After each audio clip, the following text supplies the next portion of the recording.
1 2 1 2.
Thank you. Thank you very much, ladies and gentlemen. Asanteni sana. Ladies and gentlemen, thank you very much for finding time. I want to welcome the membership of the fourth estate, our press teams. Karibuni sana katika makao haya ya naibu wa rais wa Jamhuri ya Kenya. And by way of beginning, we have concluded the parliamentary group meeting for the Hustler Nation movement that encompasses members of parliament from different political parties that have now converged as members of one parliamentary group meeting. We have discussed a myriad of issues. We have discussed about our political formation, the United Democratic Alliance. We have discussed on parliamentary business that is currently before the House and that we intend to sponsor and support going forward. We have discussed matters of national importance. We've had a long discussion on the current situation in the country, especially relating to the COVID-19 pandemic that has ravaged the country. We took the position as a team when the Ministry of Health announced the surge in numbers to reschedule all our public engagements until further notice, as I announced formally on my social media platform. We've had also an in-depth discussion on matters to do with what we believe should be the current engagement on managing the COVID-19 pandemic, especially with reference to vaccination. And we are going to make a statement about that. We also appreciate this political situation in the country, and we've also discussed on other matters of housekeeping and how we intend to engage the public in our responsibilities, different responsibilities as members of parliament, as senators, and as leaders in the Republic of Kenya. Ladies and gentlemen, we have a short statement that we are going to make. We appreciate that, as we said about 2 years ago, that it was the intention of this team to change the political conversation in our country. We are very proud and happy that finally the conversation in Kenya has changed. And today we are not discussing about constitutional change. We are discussing matters economy. That we are not engaged in an exercise of trying to create positions for leaders, that we are in the passionate engagement to see how we can create jobs for ordinary citizens. That today in Kenya, the conversation is not about leaders and what is in it for them in the next political dispensation. The discussion is what is in it for Mama Mboga, the boda guys, the ordinary people in Kenya. We are very proud that while in the past we were discussing about the Prime Minister and Deputy Prime Minister and other positions, today Mama Mboga has taken the center stage. And the boda guy is at the heart of the political conversation in Kenya. We welcome our competitors who have graciously accepted to join us in the conversation about the economy of our country, about ordinary people, about jobs, about enterprise. We want to tell them we are ready and we want to engage in that conversation that is going to bury forever the politics of ethnicity, the politics of division and hate, and is going to elevate our political competition to the realm of issues that would make a difference in the lives of the people of Kenya. We understand that our competitors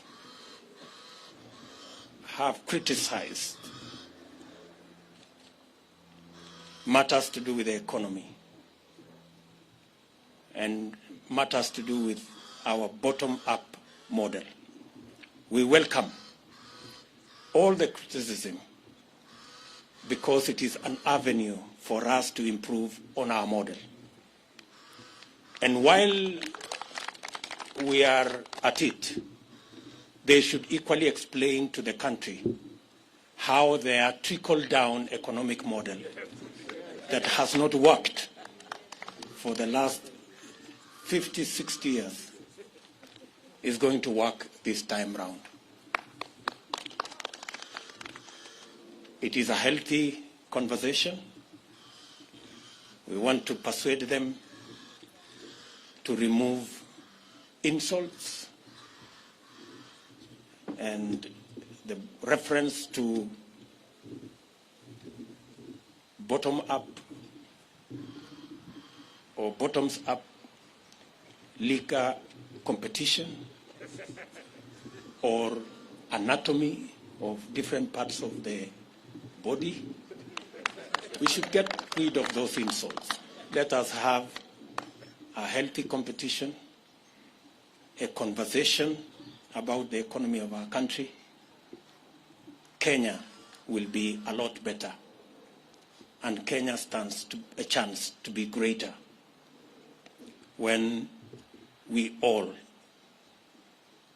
engage in issues, especially on the bottom-up economic model, to lift the millions of citizens of our nation that today either are jobless or are hustling, or farmers and pastoralists and herders who are on food relief. It is our very considered view that our focus on these 15 million Kenyans will not only help us broaden and expand and recruit new taxpayers. We will have the necessary, they will help us to raise the necessary resources to run government, and also the necessary resources for us to retire debt that is becoming a crisis in our country.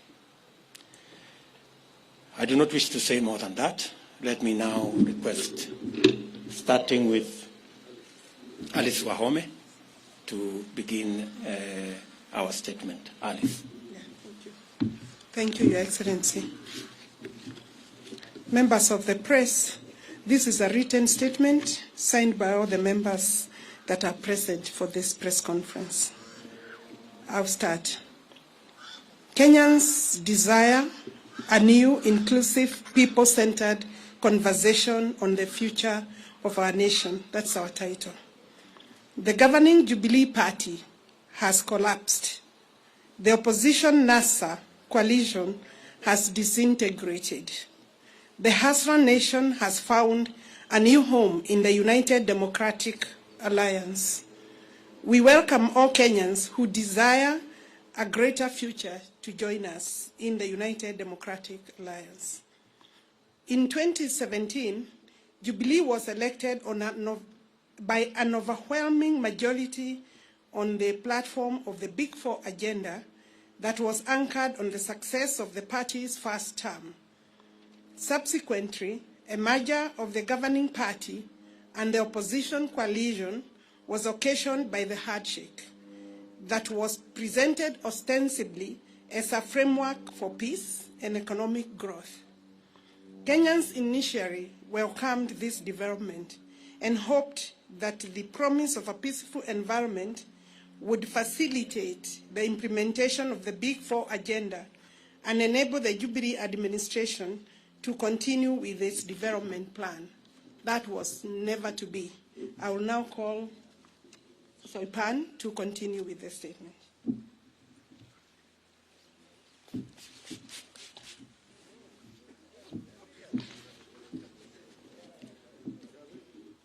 Sadly, this framework degenerated into an unnecessary, arbitrary, selfish, and unconstitutional attempt at changing the Constitution that occasioned unlawful and unbudgeted expenditure of billions of shillings of public resources that are to date unaccounted for and are a subject of the Auditor General's inquiry. Little wonder, a recent survey has shown that 72% of Kenyans believe that the country is headed in the wrong direction.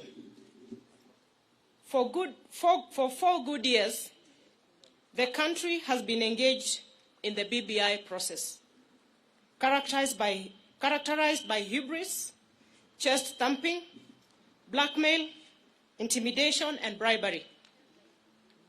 In this process, party parliamentary committee leadership and members who were perceived to be disagreeable to this scheme became victims of a vicious purge and expulsion. Besides, the criminal justice system, Kenya Revenue Authority, and other state agencies were mobilized and weaponized to intimidate, blackmail, victimize, and persecute leaders, business people, and ordinary Kenyans perceived to be opposed to this unconstitutional order, BBI, and its anti-people recommendations. This provided a leeway for the attempted vandalism of the Constitution of our country. Fortunately, the judiciary made a very profound decision affirming the supremacy of the people, their constitution, and independent institutions. Honorable Cecily Mbarire.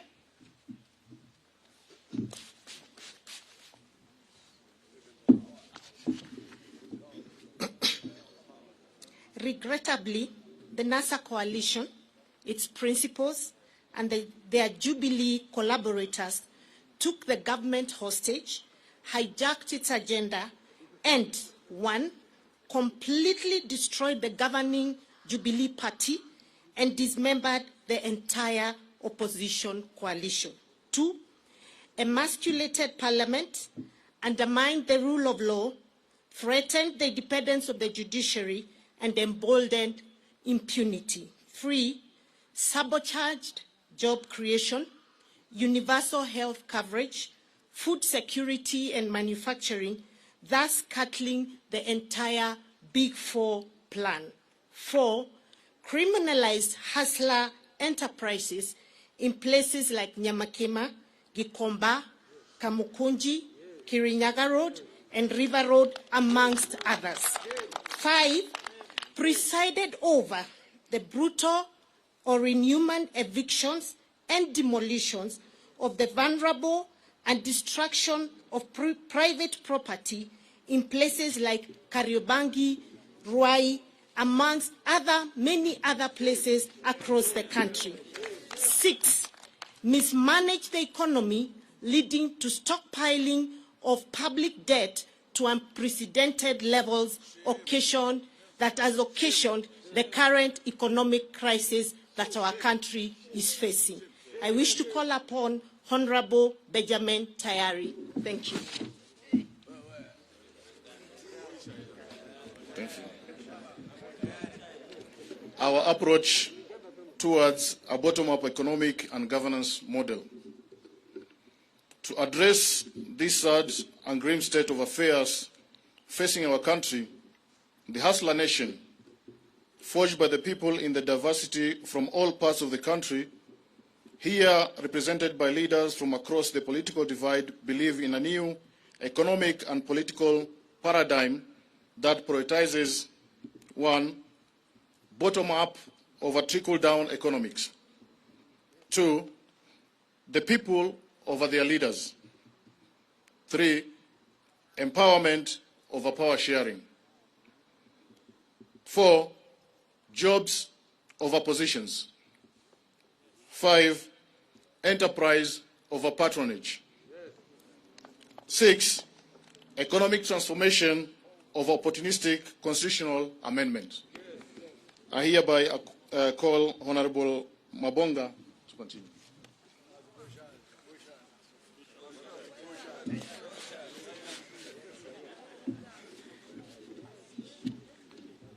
Focused on this new paradigm and through a bottom-up economic and governance model, it's possible to enable the over 15 million Kenyans at the bottom of the pyramid to be active and meaningful participants in the economy through deliberate, one, public/private labor-intensive investment framework to create jobs. Two, financing instruments and mechanisms to spur, promote, and empower hustler enterprises such as Mama Mboka, hawkers, bodabodas, artisans, artists, among others. And then three, facilitation and enhancement of productivity of farmers, pastoralists, fisher folk, and other actors within agriculture value chain. Number four, implementation of manufacturing and industrial program that prioritizes cottage industries as a multiplier of national productivity. In the meantime, we will continue sponsoring and supporting people-centered legislation and policies that entrench the objectives of bottom-up economic and governance model. And we will also sensitize the public to remove what is in the heads of the majority. May I take this opportunity to invite the leader of majority, Hon Aden Dwale, the man of all seasons.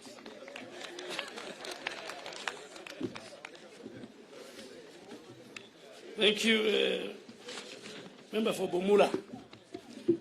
It is our considered view that to open up the economy, and this is on COVID-19 pandemic, as the PG, we have deliberated the matter, and we are saying it is our considered view that to open up the economy and to facilitate economic activity among our people, especially for the millions of hustlers, it is imperative on the part of government to proactively and decisively deal with the COVID-19 pandemic. Currently, our country in the world is focused on the speedy mass vaccination of its population. We expect the Ministry of Health to, without any further delay, to roll out the vaccination of Kenyans with immediate effect, as earlier communicated by government and more so by His Excellency the President. Through mass vaccination, we can save lives and progressively reopen our community, our economy, the way it has been done in many other countries. That is the end of our statement from the parliamentary group. We had 135 members of parliament from both houses. 15 have sent their apologies. We have 2 of our governors, the governor for Turkana, Governor Nanok, and the governor for Nandi, His Excellency Governor Sang. And I think you have heard what the PG has discussed. Any other question you want to ask, if it is not part of our statement, that means it was not an agenda and we will not discuss it. But I think, as the Deputy President has said, mine is to send a message to our competitors, because the election is about 1 year to come. They believe in constitutional reforms and constitutional change. We believe the priority is the economy, and more so the bottom-up economic model. They believe in ganging up and forming tribal chieftain. We believe in a unified, unitary state, politics based on and space created for all Kenyans. They believe in sharing of positions, and that's why you see each one of them. They have no agenda, they have no manifesto, they have no economic model. Some are saying, my business is to deny William Ruto the presidency. That is the agenda of one of the leaders. Another one is so busy with trying to revive NASA and Oka Kenya. So we are saying our manifesto, our agenda is very clear, and we want them also to put in place why the bottom-up model is not good for Kenya, but the trickle-down model that we have lived with since independence is better than what we have. So that should be the discussion. That should be the narrative. So we want the people of Kenya to choose between us and them based on very informed social, economic, political models. That's it, I think. If you have 1 or 2 questions, then before we leave. Yes, from KTN. And it should be something on this statement. Thank you, and very good afternoon. Chris Taylor from KTN. 2 questions. One, from your statement, you seem to be people who are not happy with the Jubilee Party that most of you members of parliament who have voted in.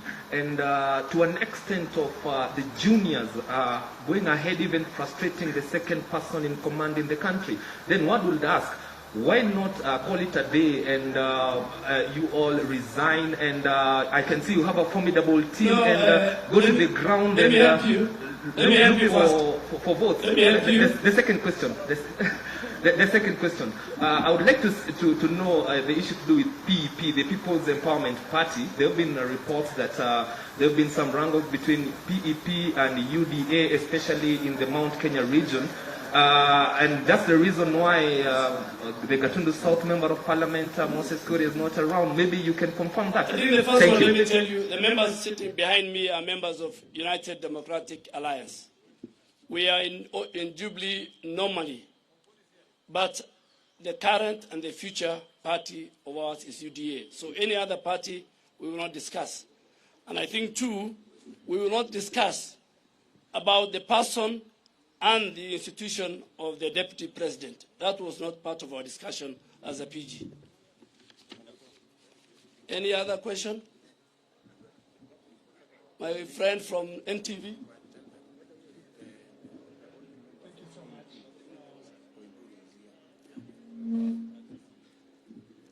Thank you so much. And just before you ask, on PEP, the only member on PEP who is a hustler from the Hustler Nation is here and is part of our PG. And is here. Please. Thank you so much, Seth Olale, NTV. Just to ask if UDA is working with its affiliate TSP, Chama cha Kazi, and also you've said, a bit of majority have said that, you know, you're either with us or not with us, but are you open as UDA now that we're going into a general election and we have a tradition of, you know, transfer of members of parliament and even politicians to other coalitions? Are you open to work with other coalitions such as OCAN, the rest? Thank you. Thank you very much, Mr. Olani. As has been communicated to you, that was not part of the discussion today. So, at an appropriate moment, when that becomes a subject of discussion in our PG, we will ably respond to what you have said. So please hold your horses. Any other question? Yes. My question is about bottom up. Can you be able to, Mightiest, to emphasize? We know the numbers of the youth in this country, they have no job. Can you be able to emphasize how are you going to improve that economically? Yeah, good question. Good question there. If amongst the 15 million people at the bottom of the pyramid is about 4 million jobless Kenyans, it is our considered position that through policy change in investments, by investing not in capital-intensive infrastructural programs, rather investing in labor-intensive infrastructural programs, for example, housing, cottage industry, agro-processing, value addition, informal manufacturing, we can create millions of jobs. I know the question many people ask, where are you going to find the money? Let me tell you, we didn't have to look for additional money for us to do the 10,000 kilometers of roads we have done. We changed the model of building roads. We didn't have economic model.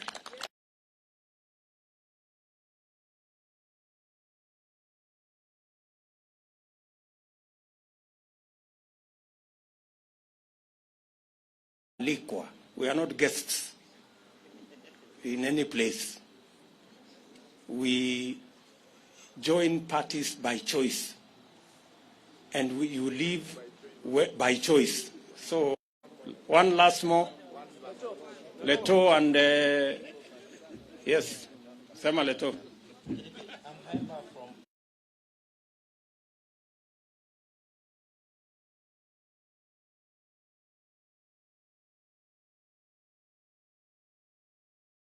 Since you were not in the room where I made that statement, maybe I will recommend.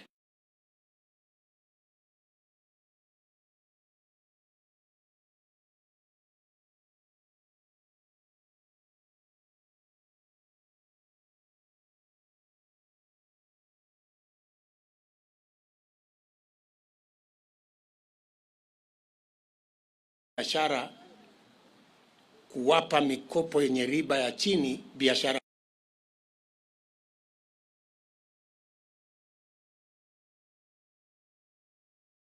completely kukopa madeni, kwa sababu tutakuwa na pesa ambayo sisi wenyewe kwa kuzalisha uchumi wetu nyingi, na itatuwezesha kuendesha serikali yetu bila ya kwenda kutafuta mikopo.